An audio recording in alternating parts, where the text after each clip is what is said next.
Hey everyone, it's Simi Shaw, and welcome to Trailblazers. Through this series, we bring you trailblazing by South Asians and for South Asians. We're the torchbearers, sharing the stories of the leaders and innovators lighting the way across the South Asian diaspora. Today on Trailblazers, I'm so excited to welcome Snigdha Sur. Snigdha is the founder and CEO of the Juggernaut, a new publication with original deep dive reporting on South Asians and South Asia. She previously spent time at McKinsey and as an independent media consultant for companies like Buzzfeed and Quartz based out of India. She also spent time in media investing and helped with the launch strategy for Reese Witherspoon's Hello Sunshine media company. She has close ties to Bollywood, having worked in film production with Phantom Films, which produced the Netflix hit Sacred Games. She's an alumna of Yale, Harvard Business School, and the esteemed Y-Combinator. And unsurprisingly, she's also a Forbes 30 under 30. As a woman trailblazing in the world of South Asian media, you can imagine I'm so excited to chat with Snigdha today, especially since I've been trying to get her on the podcast for the better part of a year. Welcome to Trailblazers, Snigdha. Oh my goodness, Simi, you should just come around with me to introduce me everywhere. I would be very thrilled and happy to do that. So excited to have you here, Snigdha. So for the uninitiated, can you tell us what the Juggernaut is in your own words? Yes. So for me, the Juggernaut is a subscription media company and community for South Asian stories. And the way I think about this is, I'm a consummate word nerd. We can go there in a second, but I used to do the spelling bee. I read a hell of a lot when I was a kid.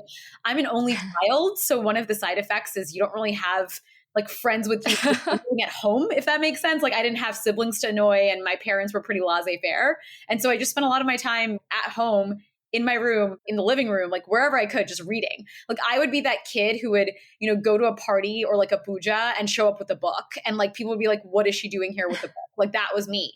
And so growing up, I just read a lot. And that's kind of how I learned about Americana. But I would also notice this disconnect between like what I'm reading and also the stories I heard at home. Because I'm also a huge Bollywood nerd and I know so much random South Asian trivia thanks to my parents. And I'd be like, well, why isn't this showing up? And as you know, like whenever like the New York Times or the Atlantic has like one article about the South Asian diaspora or one article about India, all the uncles and aunties share it everywhere. And they're like, look at us, we're being represented. The thing is, I wanted that feeling every single day. I didn't want that feeling when Priya Krishna, who's wonderful and you've had on your podcast, writes one article on Yogurt Starter. I want that feeling every single day. And because of the mandate of mainstream news, as you know, which is to cover everything, right? They're covering Gaza, they're covering India, they're covering every single thing happening. What surfaces to become news is just really short in terms of attention span, but also not often deep or nuanced because they're trying to exploit a general audience. And so when I was envisioning the Juggernaut, my thought was, well, who are the people who are already initiated into South Asian culture, history, or politics? By the way, 10% of our subscribers are not of South Asian descent, which is kind of incredible. Wow. It's really people who appreciate the culture, who might have lived there, who might have partners there, who just are fascinated, right? Just as China rose, a lot of people were really fascinated with what's going on with Chinese history and politics. Similarly, there's plenty of people who are fascinated by South Asian culture, history, politics, the quote unquote big South Asian wedding or the big brown wedding. And so we were like, how do we tap into this community? They've already kind of bought in. So now how do we kind of go deeper? And I was so tired of reading like Bollywood articles that would start with Bollywood, the largest film industry by number of, I'm like, we're over it. Like you can Google that. Like we're going to just, we know that. We know that. And so, truly the mission of the Juggernaut is to be like the go-to source for both information, but also for just great exploration of a lot of these ideas that might've been like tinkling around in our head for a while, but no one's really put pen to paper on. And we started as a free weekly newsletter, went to original reporting because we realized aggregating content wasn't enough for like, we need to report the stories we want to see.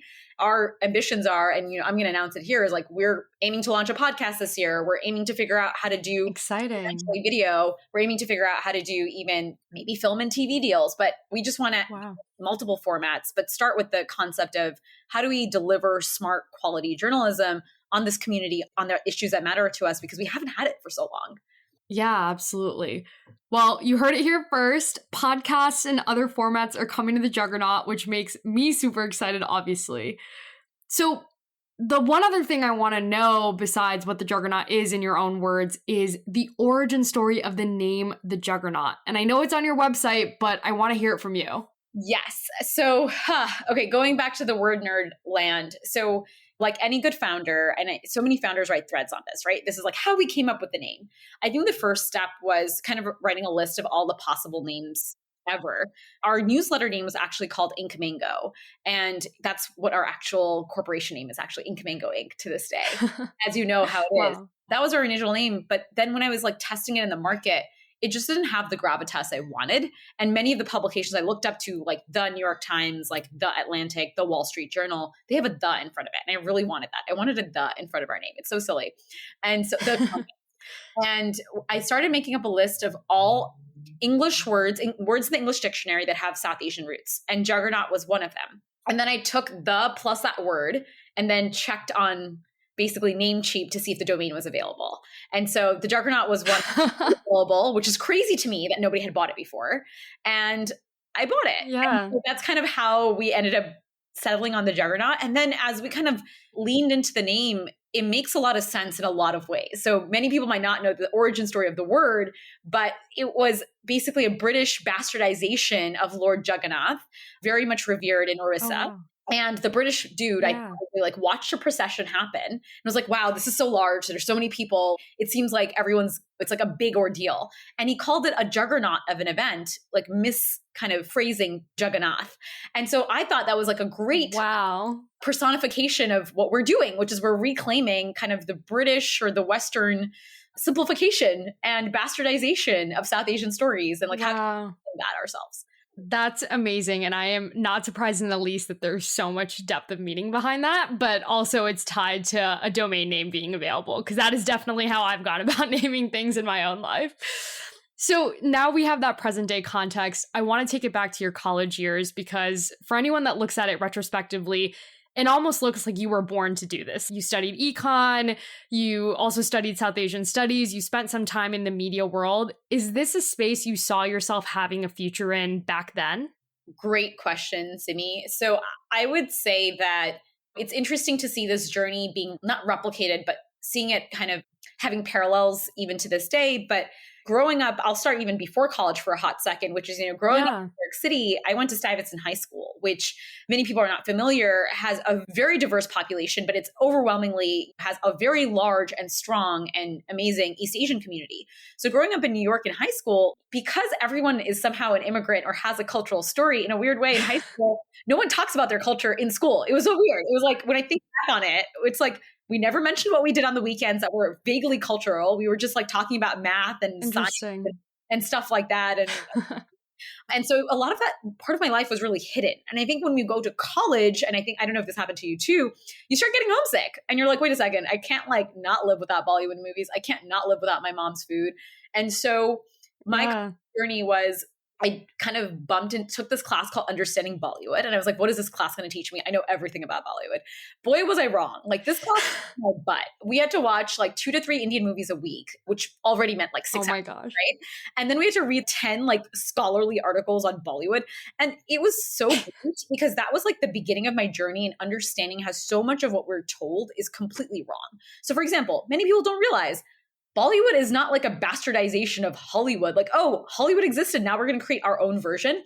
Bollywood and Hollywood are basically like contemporaries. Hollywood was founded in 1911. Bollywood was founded in 1912. The reason we don't have many of these reels is because India had a very hot climate and many of these reels just melted away.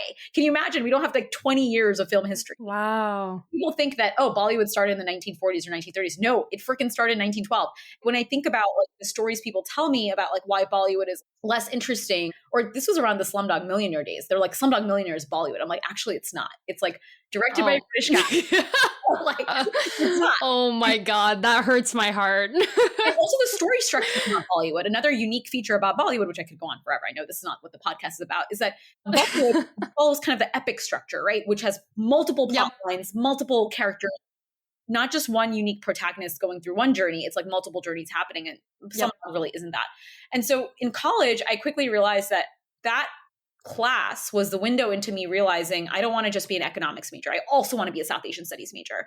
And then I also realized, well, if I'm going to be a South Asian studies major, I better take advantage of this department. So I convinced Yale to give me like $10,000 to go report on Bollywood in Bombay, as every enterprising undergrad should do, get money from college.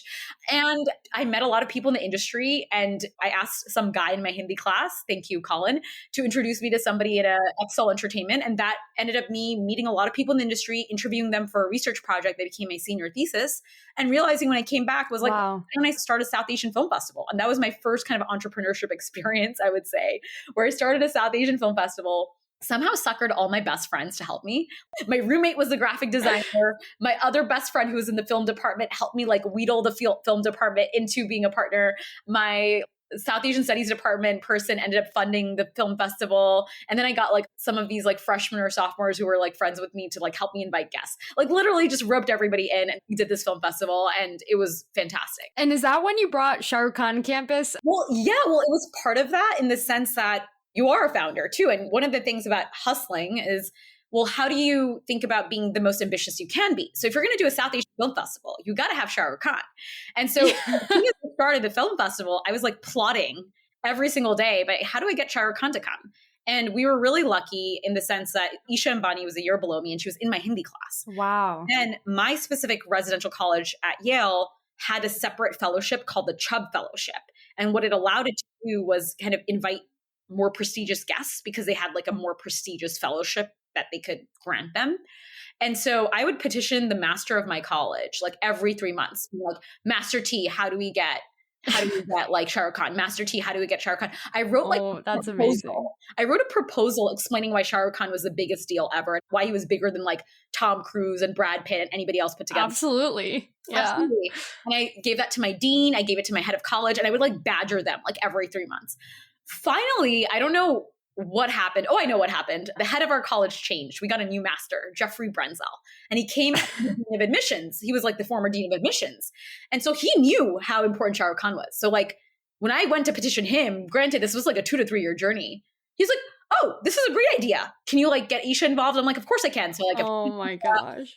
Dean Brenzel, who was then the head of my college. And then eventually, like, let's be real, like Isha did all the hard work. I was the petitioner for like months. I invited him, and then I got to have dinner with him because I was the person who was really rallying to get him here too. Wow. That's amazing. I feel like it's such a testament to the hustle you have now too, and with building the Juggernaut. It's like really a foreshadowing I see there. At least I see that retrospectively. I don't know if you saw that in the moment. Well, I never thought I'd start like a media company. Yeah. But I've always, ever since college, I really realized that like what made me have so much joy. It's so important to think about, like even reflecting for you, like what gave you a lot of joy when you were younger. And I always realized it had to be around media, whether it was reading or consuming or creating. And it had to be in the world of business too, because like my head is like part creative, part business. And so I always realized I wanted to either be a senior person in a media company or start one if I couldn't find an opportunity. And I think that that's kind of, the seeds were definitely planted in college for sure in that way. Yeah. Yeah. I actually want to spend a second on that because I think it's super interesting. This whole idea of being a journalist, being someone that's deeply embedded in the media, but also being a business person at the same time. And I think in the last couple of years in media, we've started to see those roles coincide a lot more than they did previously. How have you thought about that and wearing both of those hats within the Juggernaut and the work you're doing? Yeah, it's kind of interesting to see that historically, a lot of the kind of founders you've seen in the media world, whether it's Vice or Buzzfeed or even Vox, the founders were primarily journalists. And I would argue they were primarily journalists who were really good at marketing.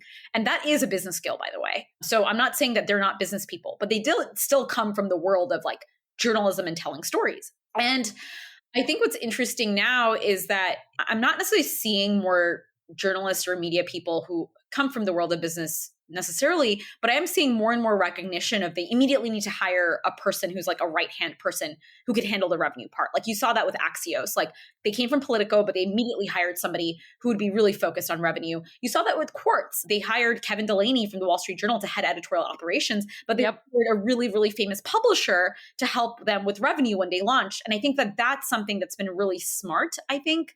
I would also say I've also received a lot of pushback because even though I've been a trained journalist, and people don't realize this, by the way, I ran my high school paper. I used to write and report for the Yale Daily News, and I've been trained by like the New York Times and the Wall Street Journal. Wow.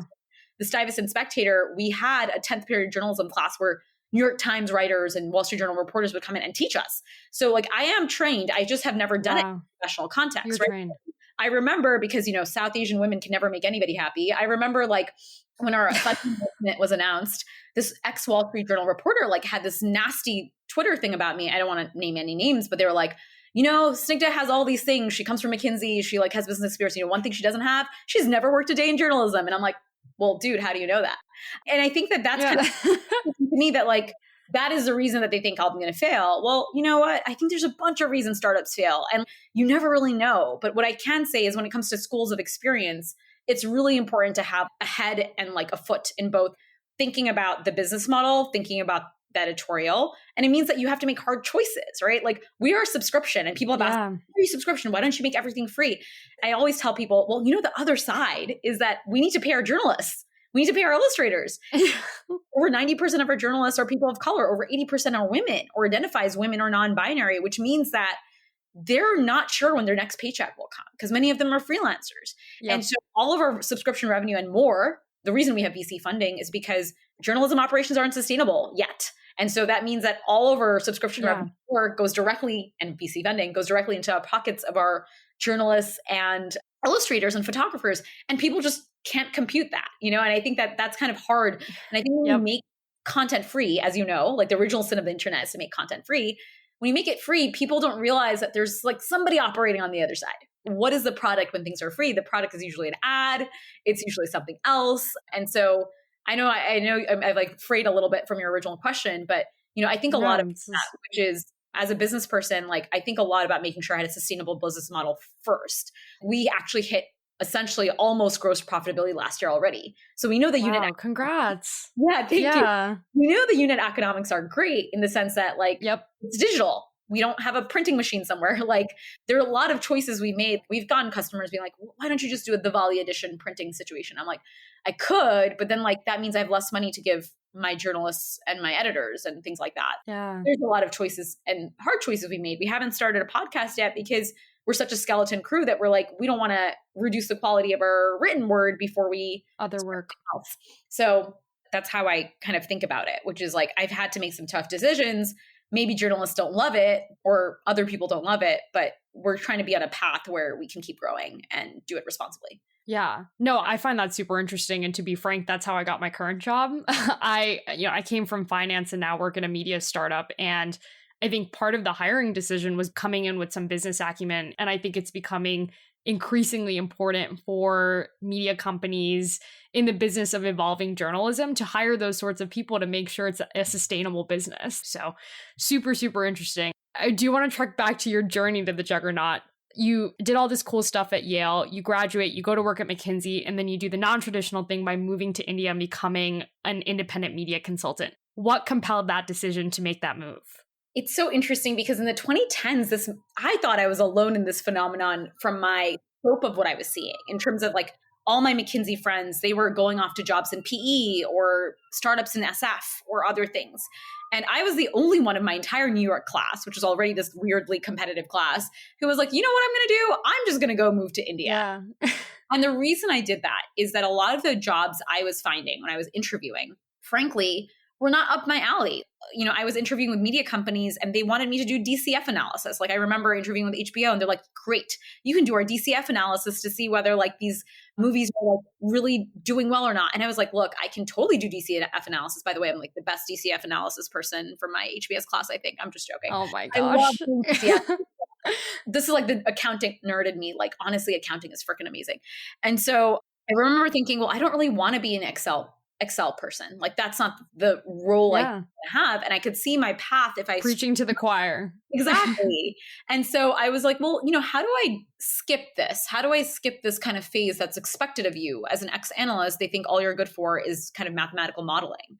And so I looked out into the universe and I was like, what if I moved to India for a year? Like, what would that be like? Like I have a lot of savings from McKinsey, not too much, but a little bit. And if I really, really hate it, I can this is the privilege we have, right? Like I can try to apply to business school or apply to a US job and come back. And so I went and didn't have a job, started interviewing in India. Nobody really wanted to pay me market, which sucked. But I was like, you know what? I'm just going to start consulting for you guys for free. And it allowed me to do some, again, this is very privileged to do that. And like at the Juggernaut, we really believe in paying everybody because not everyone can do this. I think I read scripts for Phantom Films. I then started consulting on a paid project with like Scroll India because they were about to launch. I think BuzzFeed New York found out about me. They're like, why is this like ex-McKinsey person chilling in India? And they like asked me to do a couple of consulting projects for them, BuzzFeed New York, while I was sitting in India, which was probably a great deal for them and great deal for me too. And then I even ended up doing venture capital because it was a great time because I met a lot of people. And one of my friends was like, you know, Snigdha, you'd be really great at venture capital. I'm like, why would I be great at venture capital? He's like, you like meet people really easily. He's like, you think from first principles. You'd be really easy to talk to and get along with. I was like, great. And so I did that for a summer internship too before I went to HBS. So it was a fantastic ride. And I used that summer internship, by the way, to meet every single media founder in Bombay and get to know them and understand. That's amazing. It was a great time. And I strongly suggest anybody that if they ever have the privilege of like, hey, I have a bit of savings, I call it like the inflection points of risk versus safety. I actually don't come from much wealth at all. I come from a very normal middle-class family. I am the black sheep in my family. People are confused in my family why I have even gone to Yale or HBS, truly. And so like it looks like I come from a family of privilege. I really don't. I truly don't. And I remember thinking about this, that if you're ever at a point where like, hey, I have a little bit of savings that I've worked really hard and you want to try something completely new, figure out an experiment or something that you can run for yourself that allows you to do that, which is for me, I was like, I have enough savings for a year in India. Even if I get 0 jobs, I'll be able to figure it out, or I'll do like consulting projects to figure it out. I knew there was like something called Hourly Nerd, which became something else. And I did it. And I had another moment like that later after I graduated from business school. But I valued those inflection points in life because I think sometimes people don't take enough risks because they don't think they can. But you really can if you just make it a smaller scope. I'll do this for a few months, or I'll do this for a few months and try something else. Yeah. No, I appreciate that a ton. I think particularly like having gone to schools like Yale or Harvard, there's a certain risk aversion that develops because all your friends are doing the same type of thing in the exact same cities. Fortunately for me, I think being in the pandemic helped me subvert some of that in terms of leaving a traditional finance job to go work in media. But it's great to hear that from someone like you who's now a founder and like a seat that I would totally love to sit in one day, that some of those risks have informed future prospects that you've had and the work that you've been able to do to date. Yeah, I think when you get used to taking some of those risks, like you have, hey, I'm going to like try another job, you kind of boil it down and it's called like imagining the worst. And you kind of scenario plan. You're like, what is the worst that can happen? You hate your job. You're like, I'll go find another one. Let's say I run out of money in India. I'll go try to find another job. Like, you know, like you just boil it down to the worst case scenario and you realize it's not that bad. No, absolutely. So how did being in India, advising these media companies, inform the beginnings of the Juggernaut? When was the seed planted? Yeah, I would say that when I was in India that summer, it, in a weird way, really reinforced, honestly, the kind of fragility of the ad model. So many of the Indian companies were just reliant on ads because there was this assumption they're like, nobody in India will ever pay. And what ends up happening is that it kind of pushes certain types of content, right? Which is like, I hate using this phrase because that's not exactly right, which is like content that always has to be viral. If you think about Scoop Whoop or like the Viral Fever, which, you know, got, I don't know if they disbanded, but those were some of the companies I got to meet, or companies like them I got to meet. And they had huge pressure to constantly be viral. And because that was the only way they could even imagine to get the scale they needed with the low CPMs to even recoup any money. And I think that really stayed with me because it was a weird, like vicious cycle because they had to keep doing that.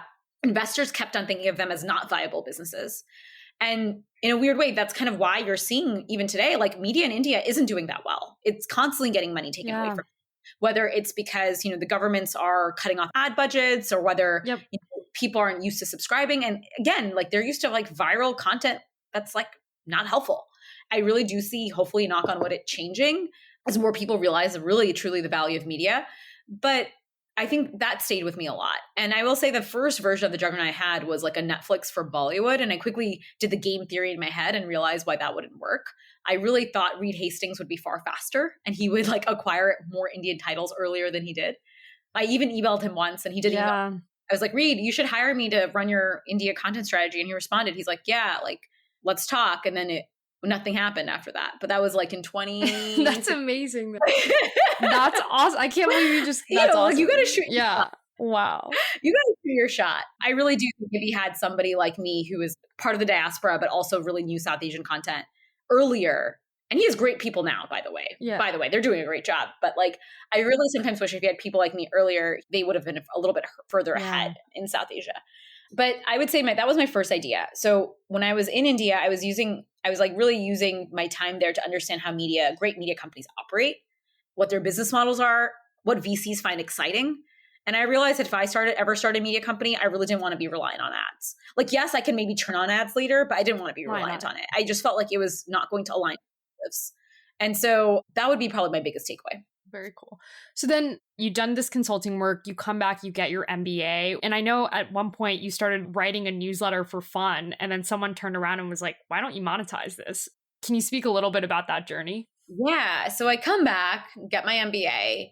And the summer of 2016, when I was at Otter Media and helping my boss, who's now the CEO of Hello Sunshine, and helping her look at kind of media companies. And when I was like thinking through operations for Hello Sunshine, I got to look at a lot of benchmarks and a lot of case studies to be like, what's going on in the market? And that's kind of when I first thought of like, I truly, truly love this business. Black entertainment television sold for billions of dollars, $2.3 billion in 2001, and to Viacom. And it was targeting the Black community in the US.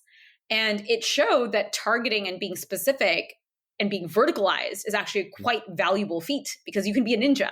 While, the New York Times covers all the world, you can really, really focus. And so that was a case study that stayed with me. And that same summer, my boss introduced me to a wonderful woman in LA. And we started talking about the original kind of some version of the Juggernaut. And like the Juggernaut is a little bit different from what we talked about, but we were kind of envisioning more of a lifestyle business. And ultimately, I talked to her and she didn't want to jump because there were some reasons, and definitely all good reasons. And so I remember calling her during my second year at HBS because I was like still thinking about the idea. I was like, hey, are you okay with me like just running with a different version of this idea that I've been thinking about for a while that isn't as focused on lifestyle, a little bit more serious, a little bit more focused on politics, but also history and culture? And she's like, okay, cool, go for it. And I did. And as any true founder, I started by testing with a free weekly newsletter. I was like, let me try something free and like see what happens. And I was aggregating stuff that other people were writing. And then people would like, I went to my HBS reunion and people stopped me, like physically stopped me and was like, because I signed up all my friends, of course, forced them right from the beginning. And they would stop me and they'd be like, I don't know how you find time to write this free weekly newsletter, because this was after I graduated from HBS, but I love it. I've never seen anything like it. And remember, people weren't verticalizing by South Asia. Like The Economist still doesn't have a South Asia section. It has a China section, but it doesn't have a South Asia section. Wow. So people weren't verticalizing by this. This was the first time we were doing it, right? And so they were just so excited because it was like a little bit of home news, a little bit of diaspora news. It was everything. And then I kind of got tired of blurbing the same stories because I was like, really? Do mainstream news not cover anything else? Pakistan is unfortunately reduced to about terrorism. India is usually about Modi or poverty. Bangladesh is about climate change or Sheikh Hasina. Like I can tell you every single trope. The Maldives is usually about tourism. So is Bhutan. Sri Lanka about tourism. And so I was like, there really can't be more stories about these countries. And so that's when we pivoted during Y-Combinator to original reporting. And we monetize only on the original reporting. To this day, we provide our free weekly newsletter for free. So if you want to check it out, go check it out, really. And I think people realize how much blood, sweat, and tears go into that, because to this day, like we're just still writing it. We're truly still writing it. Yeah, that's amazing. And I'm going to put in another quick plug for that newsletter because it's what I first subscribed to before I became a lifetime member of the Juggernaut, and it's absolutely phenomenal. But I also just want to say that I completely agree. What I do in my newsletter is a little bit of that similar aggregation and analysis. I include interview excerpts from these podcasts, of course, but even just offhand from personal experience, I've noticed in the last couple of years that coverage topics in the media as they pertain to South Asia have become a lot more diverse. There's a lot more sources for me to link out to, like the Juggernaut, because it finally exists. But I can definitely see how 5 years ago, that was not the case, and we were reduced to a lot of these tropes. So appreciate you mentioning that, and super, super interesting. You keep mentioning verticalization, so I want to spend a second on it. In 2021, we know niche media works. That's why I have a job. But that was not as well known in 2018. How did you figure that out? How did you know this would work within the South Asian market? I mean, it goes back to math, right? And viewing yourself as like the power user. And so like, I just thought about it and I was like, well, South Asians in America have $560 billion of disposable income. $560 billion. That's kind of like my TAM. And like, that's only in the US, by the way. We're not even talking about Canada and the UK. And we're grossly underserved. And so like, that's the problem though, right? Being early, right? The YC story is when Coinbase was raising, when it was like in 2012, people thought they were crazy. They didn't get any funding. When we graduated for YC, one of the few companies that had revenue, had real customers, and it was so hard for me to raise. Like, we can talk about bias and fundraising in a second, but like, I could also understand that they didn't believe in media. They hadn't seen it work because all their examples were BuzzFeed and Vice and stuff. And I was like, guys, like verticalized media, it works because it's like, it's kind of like a trade magazine, right? Like, think about it. Even if there are only, I'm going to make this up, 100,000 golfers in America, but there's one golfing magazine, all of those 100,000 are sure as hell, if they're like aficionados, are going to freaking subscribe to that magazine because that's the only option. That's how I viewed it. I was like, we can be winners take all. Like, we will be the best journalistic outlet on the South Asian diaspora and the global South Asian kind of population, and we're going to win. And it's going to be kind of a default after a while. Like, of course you're subscribed to that because your identity usually doesn't change. Yes, maybe your curiosity changes, but it usually doesn't. And so that was my hypothesis in terms of the numbers. And, you know, if you're often exactly on time, you're often too late, as they say in startup funding. So like, yeah, we were early. It was painful to raise our first few rounds. But like, now I think it's more and more obvious. It's great, but it's also, it means that we have to keep growing and proving it out. I mean, I work at a startup that basically builds niche newsletters for audiences of executives. And I see that it's becoming way more of a thing. I mean, every day there's a new newsletter being launched on Substack about XYZ niche. But super, super fascinating. I do want to talk about your fundraising journey. I know you had this crazy turnaround with your Y-Combinator application where you were like abroad and then they told you to interview. Can you speak a little bit about that and then some of your other fundraising rounds? Yeah. So going back to like, when do you take risks? After graduating from business school, I ended up going back to McKinsey for a year. There were a couple of reasons for that. But while I was there, that's when I was kind of writing my own free newsletter on the weekends. And I kind of came to a point where I realized that I didn't see myself at McKinsey long-term. And so I had about 5 months of savings in my bank account and I quit. And I said, if I can't make this a business in 5 months, whether getting revenue from customers or getting a venture capitalist to invest in me or getting any other form of funding, then I've gotten my answer that this isn't a viable business or that I'll do something else. And having a little bit of that mini time pressure was super, super helpful because I was so productive those 5 months. I like really tried hard to get more customers for my newsletter. I applied to Y-Combinator late, actually, because a friend of mine recommended it. And I was like, wait a second, like, I'm going to just do it anyway. I ran a marathon during that time too. I was like doing all these things. And the story that you're alluding to is that I applied late. I'm also a solo founder. I'm also a woman. I had no guarantee that I would ever even get an interview. So I wasn't even looking at my mail. And I was in a wedding in Spain. And then I checked my mail and I was the last person to open it. So there's only one interview slot left. And because the gods were somehow, maybe it all worked out in the end. So there's only one interview slot left. And it was literally the Monday after the wedding. And so I had to book a last minute flight from New York to SF. And I was in New York for like less than 6 hours. So I literally landed in New York from Spain, packed my bags from SF, had like a quick mini interview round with my partner who like helped quiz me, and then was on a plane again. It was like so fast. And then got there, did the interview. My first 10-minute interview was a maybe, which means I was like, okay, maybe I'm never going to get this. And then I had to do a second interview. And then after the second interview, I was like, oh, maybe I'm still not going to get this. Because they usually tell you by like 7 p.m. Pacific. And, you know, I was on Eastern time. So I was like falling asleep in bed. And then I get a call and it's like a New York number.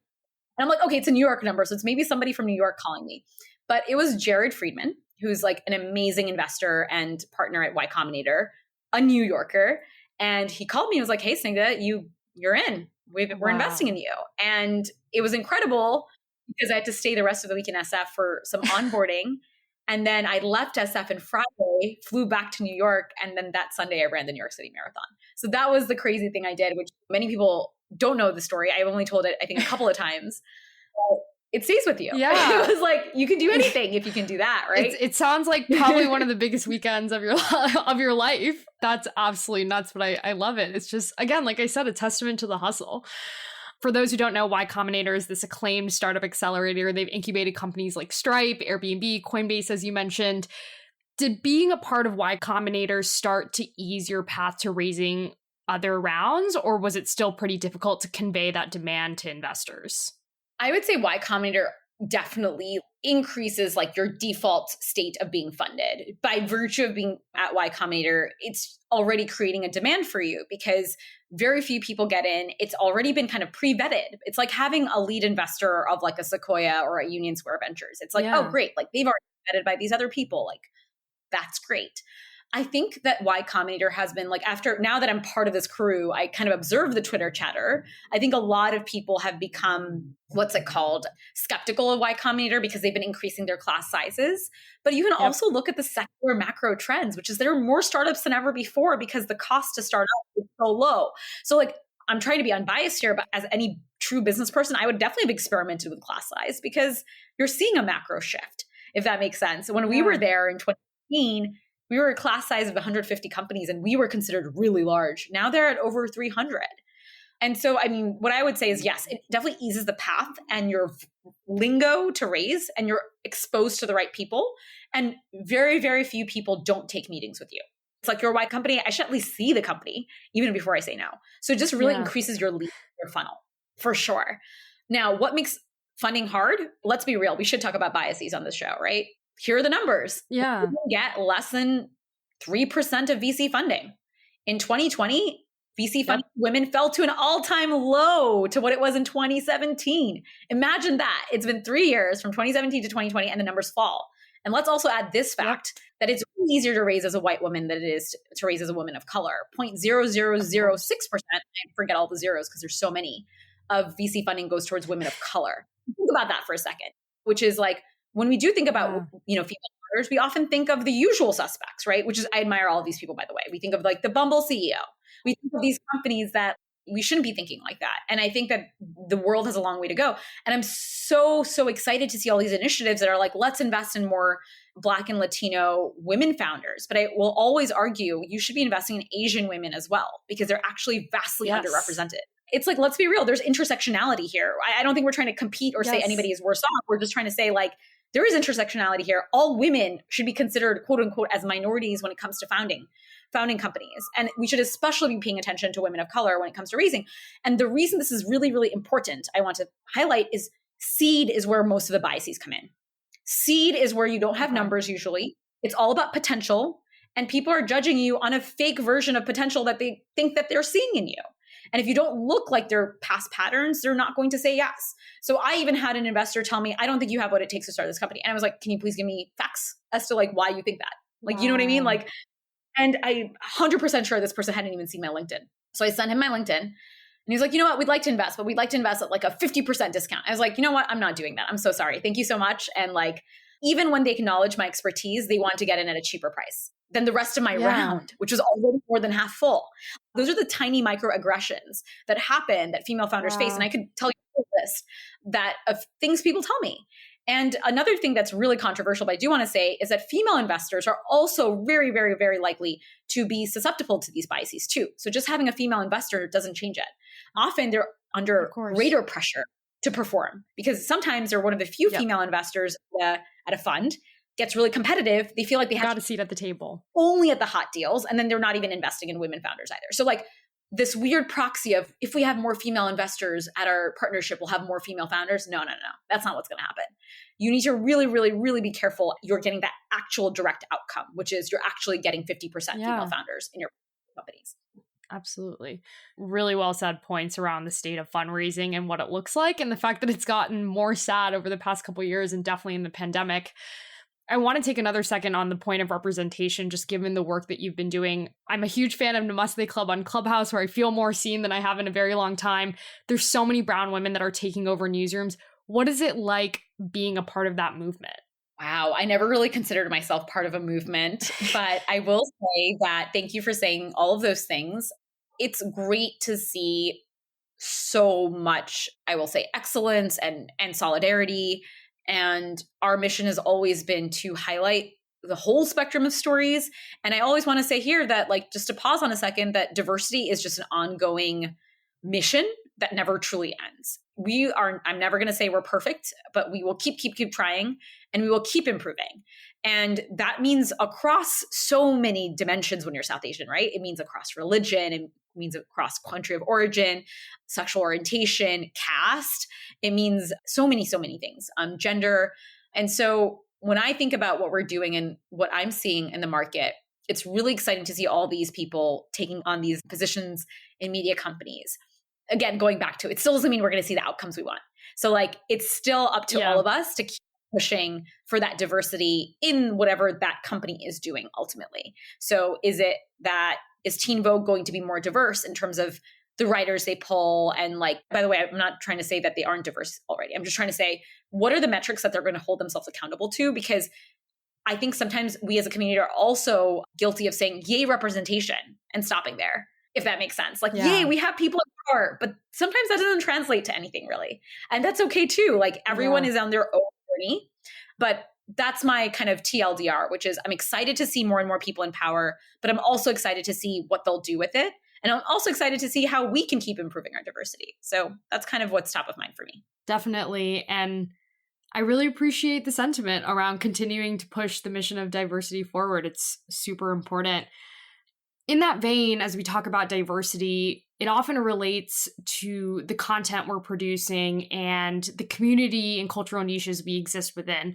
So, for instance, the South Asian diaspora in and of itself is very vast and very diverse. And sometimes I think we tend to undercut the difficulties of writing or producing content within a cultural niche because in and of itself, it encompasses so many different communities. And reporting on it from abroad has its own challenges. What is your process for grappling with that in the work you do and are doing with the Juggernaut? Yes. And I think the first thing to just accept for us and the entire editorial team is that we'll never make everybody happy. Yeah. And once you accept that fact and move on, it allows you to kind of be a little bit more intentional in terms of our kind of portfolio. So for example, today we did a story on Tibet. And the reason we did a story in Tibet is because the Dalai Lama, when he fled Tibet, actually ended up in India. And so he's become this kind of spiritual and political figure across the world. But sometimes South Asians have this extra kind of attachment to this guy. Why? Because of this. Yeah. And so we reported on the selection. And one could argue, okay, no one's talking about it. Why are you reporting on this? And so it's always a fine balance of, we have to report on what's current and what's news, but we also have to push the boundaries of what is considered news and what is considered interesting. And sometimes those articles won't get the most views or subscribers, but we're still pushing our editorial discipline forward. So I would say that's how we balance it, which is how do we get and capture the diversity of diaspora voices, but also how do we also push the boundaries of what the diaspora might be curious to know about? Like I learned so much from this article as a diaspora kid. I was like, oh my God, I didn't know all this was happening in Tibet. And so I'd like to think that if people are looking to just get a little bit smarter about something, that they'll find that at the Juggernaut. Yeah, that's great. I love the point on editorial merit because I think we're increasingly living in a world where things are commoditized more easily. And so it's a lot more about the dollars you're immediately earning or the ability for something to go viral or earn those advertising dollars. But I'd like to think the subscription model is helping that problem by making people value the product itself at hand, which in this case is news and information. So really appreciate that that's something that you consider with what you're building with the Juggernaut. I'm curious, I've personally seen the Juggernaut catch a lot of flack from internet trolls, and maybe I'm biased, but it does seem excessive even compared to other publications I've seen. How have you dealt with that? Oh, goodness. No, we can talk a little bit about mental health here, which is it seems like we do attract a lot of excessive trolling. And I think it comes from both the left and the right, which is kind of incredible. And so when I've spoken to my mentors in the industry, like I have to call out like Mitra Kalita and other folks who've just been along with the ride. They're like, you're doing something right then. If both the left and the right hate you. We've been called both Hindu-phobic as well as, what's the other word for it? Islamophobic. We've been called both, truly. And we're like, we're doing the best we can. And if you really read our reporting, it is reporting. I think a lot of people forget what journalism is. Journalism isn't supposed to just tell you what an imagined future is. Unfortunately, or fortunately, journalism is also supposed to reflect back what the current reality is. So for example, when we're covering, I remember we posted a diaspora news I might get in hot water for saying this, but we have to cover diaspora news because that's part of our job. We're a news organization. So we posted a post that said, hey, in case you missed it, like Priyanka Chopra has been affiliated with a new New York restaurant that just opened. We got a lot of flack saying, oh, you're supporting her politics. And I'm like, wait a second, we're the same exact publication that when she did do something problematic, we wrote an op-ed about it. About, I don't know if you remember the LA BeautyCon incident, but we published an op-ed about it. I'm like, we're that very same publication. We're not trying to like, anyway, we got that from the left. And I think from the right, we've gotten things like, why do you call it South Asia? Like, you should just call it India. And I'm like, well, the reason we call it South Asia is very, very specific. Like, you probably saw that too. I personally have had family that's grown up in Burma and Bangladesh. I am a partition family. So when I think about South Asia, I actually think about all of those countries because technically I don't even have an ancestor in India. I don't. I can't pinpoint it. If you can help me find it, please help me find it, Mr. India. But I can't. It's not in India. It's in South Asia. And so the reason we call it South Asia, and it's become a more acceptable term, is because it accounts for pre-partition lines. It accounts for the fact that it was a larger region that had a shared culture and history and past. And so we've gotten a lot of flack from the right for that. We've gotten a lot of flack for even saying something like Eid Mubarak. They're like, oh, why are you saying Eid Mubarak? We're like, why? Why aren't we saying it? Because we are, because part of our population celebrates Eid. And that's why we say it. And so I really do think that if everybody could just take a step back and understand what the job of news is, it's supposed to reflect what's going on. It's supposed to talk about what's going on. It's also supposed to just mention things that are happening so that people are informed. It doesn't necessarily mean we're for or against anything. All we can do is our best to show both sides of the story, as well as show where things are mostly landing upon. So, wow. Power to you for dealing with that and having such a clear mission behind the work you're doing. All this said, what is your vision for the future of the Juggernaut? Yes, so much vision. Simi, like we should definitely keep chatting in general. So nice to meet you. And, our vision is truly to become, I would say, much better and much more spread out in terms of our formats. We now have a sense for what makes a great story. We know that as a team. We have a sense for what stories aren't being told. We've always told ourselves we want to tell untold stories with depth and nuance. And what's really next is how do we expand into other formats, whether it's podcasts, whether it's videos, even having more events. We stopped doing a lot of events. I don't know if you're based in New York right now, but we used to do all these sold out amazing events in New York pre-COVID. Post-COVID, we've switched to digital, but it just doesn't feel the same. And one of the special parts about being a Juggernaut subscriber is you can actually meet other Juggernaut subscribers. So, we had all these huge plans in 2020. We were going to start ambassador cities. So we'd have an SF meetup. We'd have like LA meetups. It would have been so bomb. There's a lot in store. But in terms of what else is in store that I'm going to share with you is we have a redesign coming up with a very, very exciting firm, and we're getting our own fonts. So it's going to be all created by South Asian foundries, and it's going to look really, really good. And I'm really excited for it. I just saw a tweet the other day. It's like, your startup isn't doing well if you're doing an unnecessary redesign. And I'm like, we're doing the redesign because we realize that a lot of our visual imagery has become too generic now because we use this font called Poppins and everybody has started using it on the internet in the past 2 years so much. So we were like, well, how do we celebrate? And we chose Poppins because it was created by a South Asian font foundry. So we're like, how do we go back to our roots and pick fonts that are created by South Asians but aren't so ubiquitous that it's losing its cultural roots? That's coming up as well.